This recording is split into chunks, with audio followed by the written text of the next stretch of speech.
Christian Pulisic, reports say he will go to either Chelsea or Liverpool for £70 million. What's more surprising to you about those reports? Where he might end up or the price tag? None of this is really surprising. Look, Christian Pulisic is out of contract in 2020. Dortmund have said they will not let him go in the winter. Dortmund also know that it's going to be very, very hard to keep him if he doesn't want to renew his contract. They cannot really afford to wave all that money goodbye by letting him run down his contract. So the likelihood, as things stand, is that he's going to leave in the summer. We know that there's a big market for him in the Premier League for both sporting reasons, but also I think marketing, especially when it comes to British clubs with a US background, like Liverpool, like Man United. They'd be very interested in him because he is a superstar in American football. The problem is, and it's a nice problem, but it is a problem nevertheless, that his price tag is such that even those bigger clubs need to be absolutely certain that they can get the best out of him at that kind of money.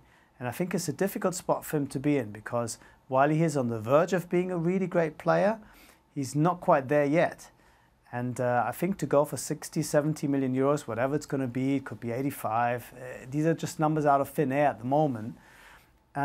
It's going to put a bit of pressure on him to really do justice to these numbers. And the numbers will be big. And I think he's not quite there yet in terms of being a ready-made impact player. He's close to it, but not quite there yet. Right now, he's not guaranteed minutes with Borussia Dortmund. How worried should American fans be about that? I wouldn't worry too much about it. Dortmund are flying. He will still see plenty of action.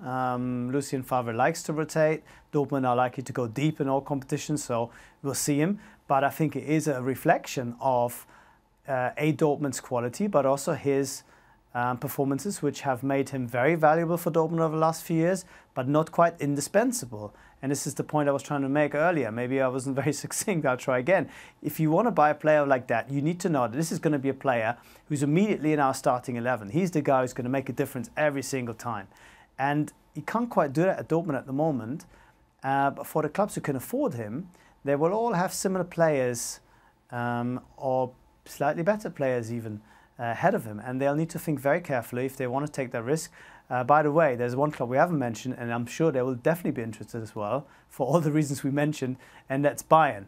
So it might just be a little bit easier for him to get into the current Bayern team than into Liverpool or even Chelsea at the moment.